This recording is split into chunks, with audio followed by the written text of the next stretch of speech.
Judge Liman. I'm interested in this guy. Like, is he embarrassing himself? Will he continue to embarrass himself by allowing this to go on? That's a pretty good case that Team Baldoni laid out.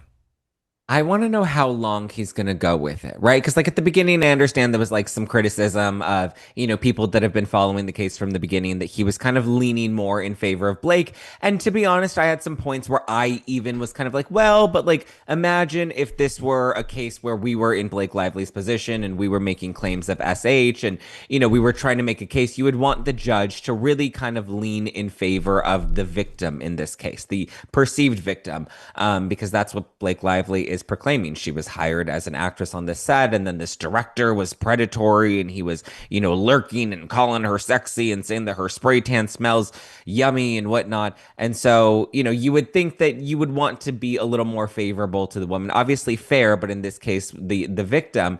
But I don't know. The more we see Lyman go on, I mean, I don't know if he's just so over the media circus of this case, or he really, for some reason, has some sort of soft spot for Blake Lively. But I mean, it'll be interesting to see if and when we get to trial, what the jury will ultimately decide and how Lyman kind of takes that on the chest. What am I missing here? I'm trying to think, like, what's the strongest argument in Blake's favor right now? I'm trying to find, like, what has she put out there that's like, ooh, okay, if that went further, if that was expanded upon, that could be good. Yeah.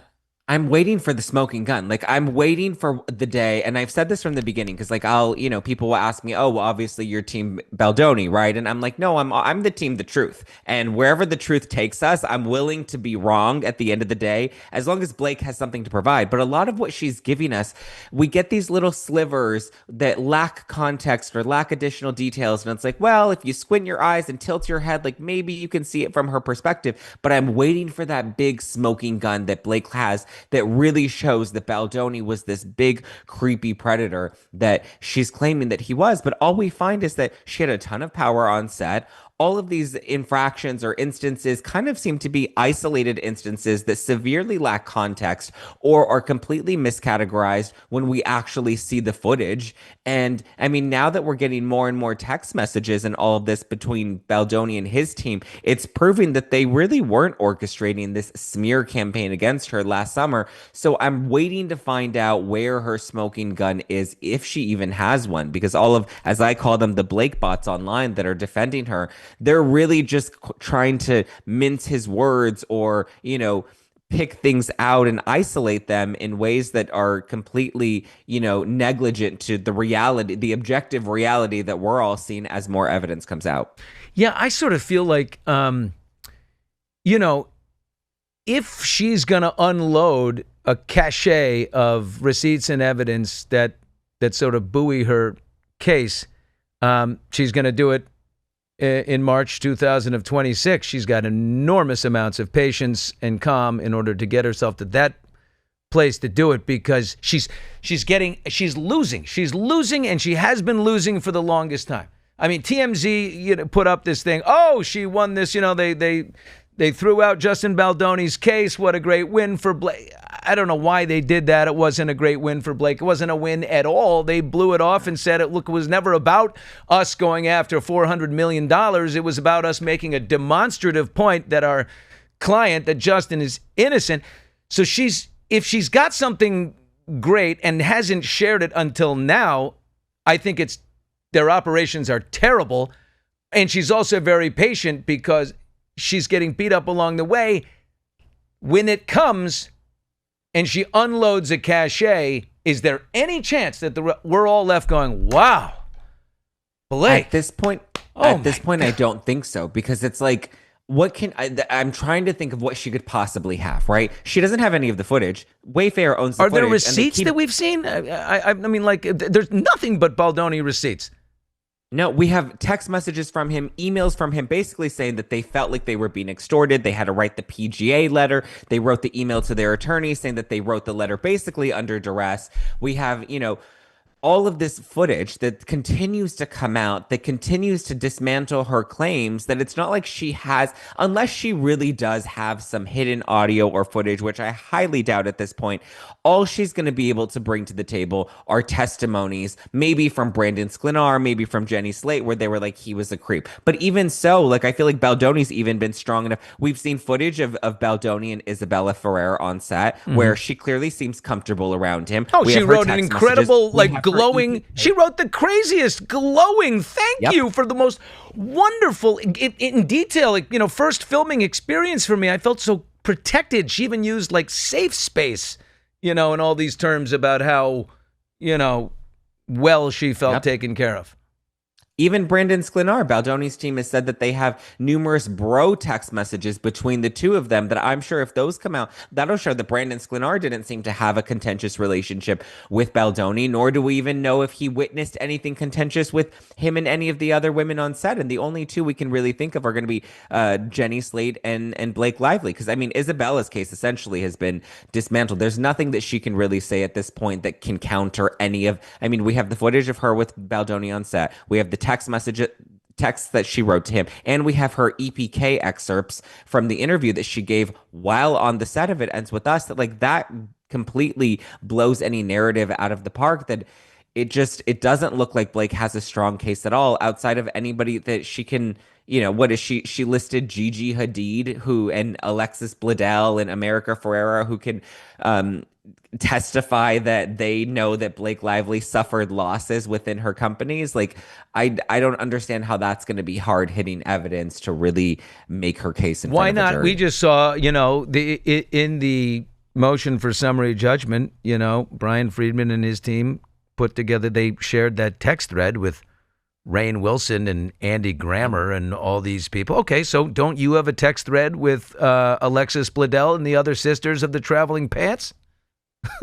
You would think. I mean, and even so, like, even if she says, like, oh, he was a creep today on set, like, let's say we have those text messages. Yeah. Does that really prove anything? Because you have to then prove that she reported the harassment, and then you have to prove that they didn't do an investigation, or there was some sort of negligence that the company, you know, failed to investigate this or tried to cover it up. Wayfair's been clear that the only formal HR complaint that they ever got was like an ageism complaint with, you know, two guys on set that had nothing to do with Blake or Baldoni. I mean, even like the ominous Claire, you know, the woman who secretly recorded Steve Sarowitz, even that, like, bombshell audio, like, nothing that she's been able to provide has really substantiated to anything. Again, unless you squint your eyes and tilt your head and really try to, like, eliminate all of the context, then yeah, him using the word sexy in a scene, sure, that may seem unfounded. But even when she says, like, there was unwanted kissing, or he kissed too long, or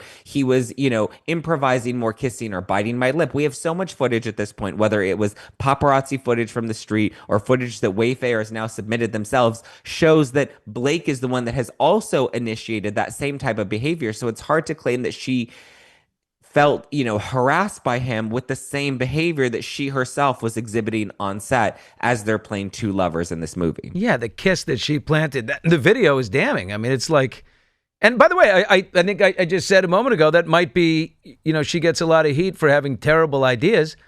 You know, that was cute. That was fun. That keeps it loose on set. Like, I'm going to sneak a little kiss on him. He's not even expecting it while I hand him the phone. And, you know, imagine Baldoni. He's not going to be like, oh, my God, that was not in the script. My wife is going to be so mad. I told there were only 3 kisses today, and now there's 4.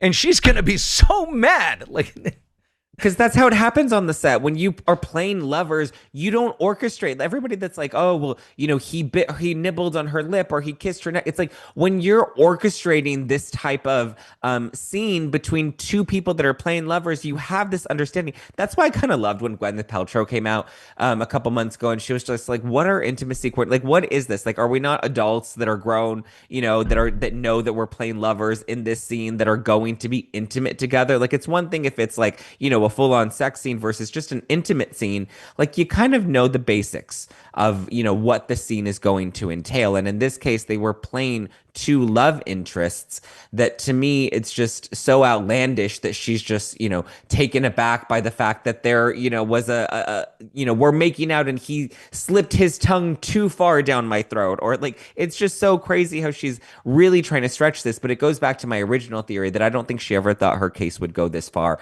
I think she thought, I'm going to write the CRD complaint, I'm going to leak it to the New York Times, and that's going to be enough to bury him because he's never going to be able to fight back. And if he does, especially in a post-Me Too world, I don't think men have been able to really fight off the allegations. The public has just overwhelmingly sided with the victims. And in this case, I think that she thought that her CRD complaint and the New York Times publishing it was going to be enough to seal that narrative. Yeah, and she really picked a lofty target because she picked a guy that's a self-professed feminist. She picked a guy that like does TED Talks, like saying, "Be better, guys.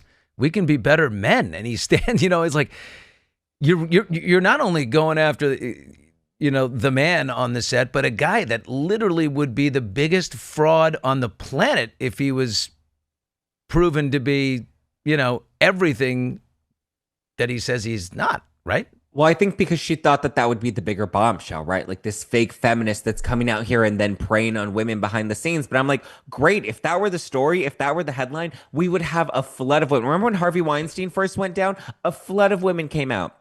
Every time we've had a big polarizing figure in Hollywood that's been called out for some sort of, egregious or inappropriate act. When Arnold Schwarzenegger was running for governor and, a woman came forward and he was groping me, 14 others came. Yeah. I think the big Austrian, bodybuilder was, I think it's safe to assume that he was handsy. Yeah. And like, we have nothing. The worst that the press was able to find was his, toxic positivity work environment, which was a whole big nothing burger.